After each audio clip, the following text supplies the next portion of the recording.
Le Grand Matin Sud Radio, 7h-9h, Patrick Roger. L'invité ce matin, Clémence Guettet, députée La France Insoumise du Val-de-Marne. Bonjour Clémence Guettet. Bonjour. Le nouvel échec pour bloquer la réforme des retraites, le climat de tension hier à l'Assemblée aussi, c'est ce que l'on va évoquer, ainsi que les grandes questions dans l'actualité. Alors vous avez assisté hier aux discussions en commission des affaires sociales sur les retraites. Oui. Il paraît qu'on a failli en venir aux mains, c'est vrai ? Alors non, c'était extrêmement tendu parce que le sujet pour nous est d'une importance capitale et que ça a commencé par le fait qu'il n'y avait pas assez de place dans cette salle pour qu'on puisse tous siéger et discuter de la réforme. Donc si vous voulez, il y a un sujet fondamental de quelle importance on accorde à ce texte. Ouais. Et pour nous, c'était extrêmement important et ça a été expédié trop rapidement. Je veux dire que ce qui s'est passé hier en commission, c'est extrêmement grave. Pour que les gens comprennent, c'est le droit d'amender des lois hier qui a été attaqué par Madame Braun-Pivet, par la présidente de la Commission des Affaires sociales. Pourquoi ? Parce que... qui a décidé tout d'un coup que nos 1000 amendements n'étaient pas examinés et qu'elle voulait passer à autre chose parce que les débats allaient sinon durer trop longtemps. C'est absolument inacceptable. Parce que vous avez déposé de nouveau des amendements. Ben oui, parce qu'on veut discuter, parce qu'on est parlementaire et qu'on est là pour ça. Et je rappelle quand même que l'histoire de cette loi, c'est le 49.3, le temps limité des débats, que ensuite les macronistes, voyant revenir cette affaire avec cette loi d'abrogation, se sont dit est-ce qu'on fait de l'obstruction ? Comment on s'en sort ? Ils ont fait pression sur le président de la Commission des finances. Et puis pour finir, voilà, ce coup de force hier en commission, et on le dénonce fortement parce qu'en fait, c'est vraiment notre rôle de parlementaire, de représentant du peuple qui a été remis en question. Alors le coup de force, pour que les auditeurs comprennent bien, c'est que la majorité réussit à bloquer 38 voix contre 34, me semble-t-il, l'article 1, c'est ça, qui portait sur l'âge de départ à la retraite. C'est ça. Mais donc, la conception des macronistes, c'est que 38 personnes dans ce pays, contre 70% des gens qui voudraient que cette réforme des retraites n'entre pas en vigueur. C'était les gens qui étaient en commission. Oui, d'accord, mais alors pourquoi ne pas donner déjà en hémicycle la possibilité d'examiner cette question ? Parce que c'est à ça que ça visait. C'est que le 8 juin prochain, nous disons très fortement à Madame Braun-Pivet, cette loi doit être examinée, nos amendements de réintroduction de la mesure qui permet d'abaisser l'âge de départ à la retraite, ça doit pouvoir être discuté, examiné et voté. Et je vais vous dire, pour finir... Ils ne veulent pas que ce soit examiné et voté parce qu'ils vont perdre. Donc il y a une importance fondamentale à aller dans la rue mardi le 6 juin et ensuite à pouvoir laisser les représentants du peuple s'exprimer le 8 juin. Bon, mais où vont aller vos milliers d'amendements ? À la poubelle alors ? Ils ne vont pas être retenus ? Hier, ils ont été mis à la poubelle, comme ça, d'un trait de plume. Et je veux dire que ça dénote aussi une conception de l'importance du rôle du Parlement dans la Ve République qui est typiquement macroniste et qui est un danger très grave pour notre démocratie. Oui, mais Clémence Guettet, hier, Éric Woerth, à ce même micro, affirmait que certains opposants, vous, à travers les recours, les amendements, etc., vous menaciez la démocratie. Qu'est-ce que vous lui répondez ? Quand des parlementaires jouent leur rôle pour des macronistes, ça menace la démocratie. Quand les débats durent trop longtemps, ça menace la démocratie. Ils sont dans une rhétorique qui est fictive et ils sont dans une dérive, je le dis vraiment, qui est très grave. Ne pas voir que des millions de personnes sont allées dans la rue, ne pas recevoir les syndicats, critiquer la femme qui reçoit la Palme d'Or parce qu'elle critique cette réforme des retraites, empêcher le Parlement de voter, empêcher les oppositions de déposer des amendements, c'est une dérive vraiment très grave. Il faut qu'on en prenne la mesure collectivement et il faut que les macronistes acceptent que maintenant ils sont minoritaires, ils perdent des votes et que le pays ne veut pas de cette réforme des retraites. Vous avez perdu la bataille et probablement la guerre. Alors puisque si ça ne sera pas véritablement examiné le 8 juin prochain. Ah ben ça reste à voir. Évidemment, là, on a quelques jours, pour mettre une certaine pression. Comment alors ? Déjà on a la pression populaire. Alors ils peuvent verrouiller le Parlement autant qu'ils veulent, tordre le règlement de l'Assemblée nationale, nous empêcher de déposer des amendements. Mais si les gens sortent dans la rue massivement, s'il y a des grèves, s'il y a des manifestations nombreuses, ils vont être obligés d'écouter. Donc ça, c'est la première étape. Et ensuite, il n'y a plus beaucoup de grèves, ce n'est pas suivi. Là. Mais moi, je pense qu'il faut remettre la pression. Personne ne veut tourner la page. C'est 70% des gens qui voulaient qu'il y ait un vote sur cette histoire le 8 juin en hémicycle. Donc il faut respecter la souveraineté populaire et celle des représentants du peuple que nous sommes et donc nous permettre de voter. Et ensuite, il y aura des astuces parlementaires. On va déposer des amendements pour réintroduire cette mesure qui, pour nous, est centrale et pour y compris jusqu'à Charles de Courson, je veux dire, qui est quand même quelqu'un de modéré, qui a une grande expérience parlementaire. Qui est un peu à l'opposé de vous, quoi. Et vous vous retrouvez tout de même. Et bien sur ce sujet, on fait partie des gens qui pensent qu'on a été élus pour certaines raisons, et notamment sur cette question des retraites qui est centrale. Et je veux dire, il a une grande expérience parlementaire, et même lui se dit choqué en fait de la façon dont ça se déroule. Et vraiment, il faut que ça sorte de cette enceinte, que les gens en prennent conscience et qu'on se mobilise. Bon, mais est-ce que c'est vraiment constitutionnel? Parce que c'est ce qui est aussi affirmé par la majorité, que ce n'est pas constitutionnel, ce que vous vouliez faire. Oui, en tout cas, le groupe Lyotte voulait faire aussi. Ben c'est faux. Bon, il y a des constitutionnalistes qui montrent que le fait de déclarer recevables des propositions parlementaires qui créent des charges, donc qui créent des charges par milliards pour le budget, c'est tout à fait dans la pratique parlementaire. Sinon, en fait, si vous voulez, si on étend, on ne peut plus rien proposer. Voilà, tout coûte de l'argent, mais le fait est que nous, on ne veut pas l'allouer pour les mêmes choses. Par ailleurs, nous avons des solutions de financement. Pourquoi on a débattu pendant 8 jours en hémicycle sur les solutions de financement sur la retraite? Parce qu'une autre réforme serait possible, parce qu'on pourrait taxer les plus riches, parce qu'on pourrait faire l'égalité entre les femmes et les hommes, parce qu'on pourrait avoir une hausse des cotisations de ce point de vue-là. Donc il y a d'autres choses à faire. Si vous voulez, ils nous enferment dans quelque chose qui dirait c'est nécessaire, c'est indispensable, et de cette façon-là. Ce que nous contestons, c'est de cette façon-là. Il y a 1000 autres solutions possibles. Ouais. Bon, alors vous dites qu'il faut faire pression sur le gouvernement d'ici le 8 juin. Grève, manifestation le 6 juin. Qu'est-ce que vous allez faire précisément là, le 6 juin?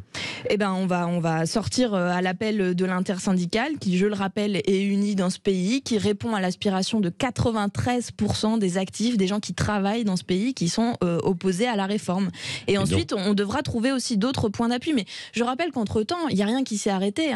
Les ministres, les députés macronistes, ils sont arrêtés par des casserolades à chaque fois qu'ils se déplacent dans ce pays. On les entend un petit peu moins, les casseroles. Les gens mais bon. ne tournent pas la page, ils ne passent pas à autre chose. Ça n'est pas parce que M. Macron nous invente un nouveau sujet par jour pour essayer de passer à autre chose que le pays est à l'unisson de ça. C'est faux et c'est très grave. Et par ailleurs, ce que ça va amener, c'est plus de défiance politique.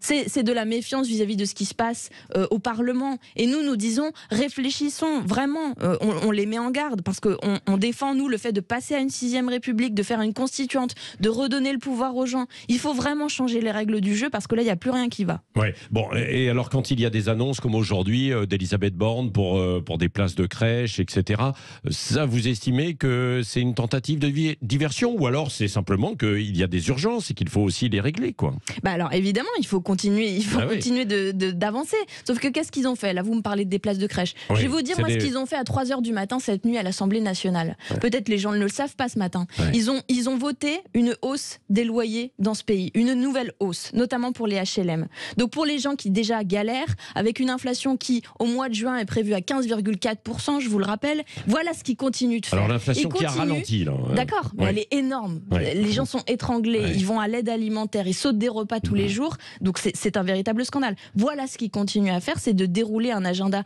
néolibéral qui brise des vies et qui va vraiment avoir des conséquences très graves. Ils continuent sur le RSA, sur l'assurance chômage, sur toutes les lois qui sont de casse sociale véritablement. Voilà ce qu'ils sont en train de faire. C'est la casse sociale, ou alors c'est la volonté de préserver quand même notre système qui est un peu en danger parce qu'on a énormément de dettes, Clémence Guettet? Je vous l'ai dit, il y a d'autres solutions. Il y a vraiment d'autres solutions. Pourquoi ne pas rétablir l'ISF? Je veux dire, il y a 2 semaines, il y a eu un débat là-dessus, un ISF vert. C'était présenté par M. Pisani-Ferry, qui est l'homme qui a fait le programme économique de Macron. Ils ont un dogme, c'est de ne pas s'en prendre aux riches et de faire peser tout l'effort sur les classes populaires. Parce que parfois, ce sont aussi certains riches qui créent des emplois, ou alors sinon, ils vont aller les créer ailleurs, quoi. C'est pas les riches qui créent les emplois. C'est les travailleurs, c'est les travailleurs dans l'entreprise. Oui, c'est eux qui mettent leur force de travail. Non, mais ceux qui investissent. Ça, c'est le capitalisme. Et je vous ceux qui investissent. On va pas faire un débat évidemment sur. Mais ce serait intéressant. Il y a d'autres formes. Il y a les coopératives, et ce sont les travailleurs qui font la richesse de ce pays. Oui. Emmanuel Macron a recadré visiblement sa première ministre. Est-ce que vous estimez qu'il lui fait toujours confiance à Elisabeth Borne? Je pense qu'il y a une difficulté, mais de toute façon, M. Macron ne supporte personne d'autre que lui-même. Il pense qu'il a toutes les bonnes idées et que tous les autres sont une bande d'incapables. Je ne suis pas forcément loin de le rejoindre sur certains points, mais de cette analyse... Y compris sa première ministre. Y compris sa première ministre. Et là, en l'occurrence, là, en l'occurrence, c'était un recadrage sur la question du Rassemblement national. Oui, je le dis très fortement, nous devons toujours rappeler l'histoire du Rassemblement national, qui, oui, a un lien avec la collaboration avec le régime de Vichy dans ce pays. Et il ne faut pas s'en tenir... tous les partis ont eu des liens avec des choses passées plus ou moins terribles, quoi. Y compris la France Insoumise et certains qui sont chez vous avec le régime communiste et ce qui s'est passé avec le régime soviétique. Nous ne sommes pas communistes, nous sommes insoumis. Non, ça n'est pas mon histoire politique. Oui, mais beaucoup vous le savez, dans les rangs des insoumis, ils viennent du Parti communiste, où on avait en tout cas les mêmes idées, quoi. Ils en sont partis au moment où il a fallu dénoncer. Et il faut rappeler l'histoire du Rassemblement national, ne pas se cacher derrière son petit doigt, ne pas avoir peur de ce que l'histoire politique crée dans notre pays. Il ne faut pas s'en tenir à ça, parce qu'en plus, sur le fond, ils sont dangereux. Ils proposent des choses qui sont dangereuses en matière de régression sociale. Ils n'ont rien à dire sur l'écologie. Sur les retraites, ils sont comme vous. Sur les retraites, ils proposent d'autres solutions que les nôtres. Hein. Ça vous aura pas échappé. Mais eux non plus sont pas très... 60 ans et ensuite 62 ans. On comprend plus rien à ce qu'ils proposent. Bon, un regard plus général sur Emmanuel Macron et un an, parce que ça fait plus d'un an effectivement qu'il a été réélu et qu'il a mis en place Elisabeth Borne. Est-ce que vous estimez qu'il a divisé davantage le pays, ou c'est vous aussi qui avez profité peut-être de quelques failles pour cliver un peu le pays? Non, je pense qu'il s'est énormément isolé. On a l'impression qu'il veut mener des réformes jusqu'au bout, détruire le plus possible le cadre de protection sociale, tout ce qui, dans notre pays, tient les gens unis. Et il s'est donné pour mission de le faire pendant 5 ans. Et donc nous, notre mission en tant qu'opposition, c'est de dénoncer très fortement. Ça fait 6 mois qu'on est sur cette question de la réforme des retraites. Il n'y avait pas d'obligation de faire ça maintenant. C'est pas une nécessité. Bon, et vous, la France Insoumise, comment s'arrangent les choses? Où est-ce qu'elles s'arrangent justement, parce qu'il y a toujours des dissensions internes. J'ai vu Clémentine Autain, Alexis Corbière qui ont refusé de siéger au bureau de groupe de l'Assemblée nationale hier. Que se passe-t-il?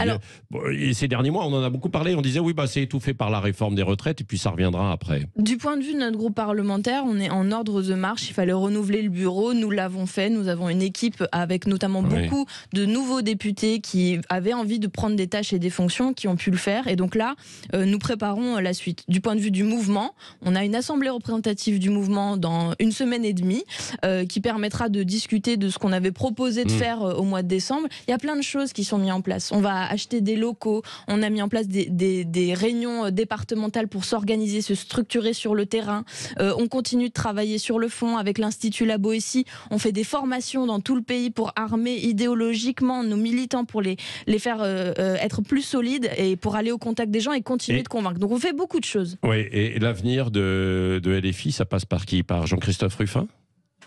L'avenir de la France Insoumise, à mon avis, il est collectif. Vraiment, il est collectif. Et je vous rappelle qu'il y a encore 1 an... François Ruffin, j'ai dit Jean-Christophe Ruffin. C'est pas grave, c'est un auteur. Un auteur, effectivement. Vous avez confondu. Mais en l'occurrence, il est collectif. Il y a 1 an de ça, on a fait 22%. On a créé la NUPES autour de la candidature de Jean-Luc Mélenchon comme Premier ministre. On a fait 26% et on était en tête. Et moi, je ne veux pas qu'on oublie ça et qu'on passe à autre chose trop vite. Il faut que l'avenir soit collectif et qu'on continue de travailler pour être prêt, parce qu'il faut être à la hauteur, vraiment. Merci Clémence Guettet, députée LFI du Val-de-Marne, d'avoir été avec nous ce matin sur Sud Radio. Et François Ruffin, vous aviez rectifié évidemment de vous-même. Il est 8h32.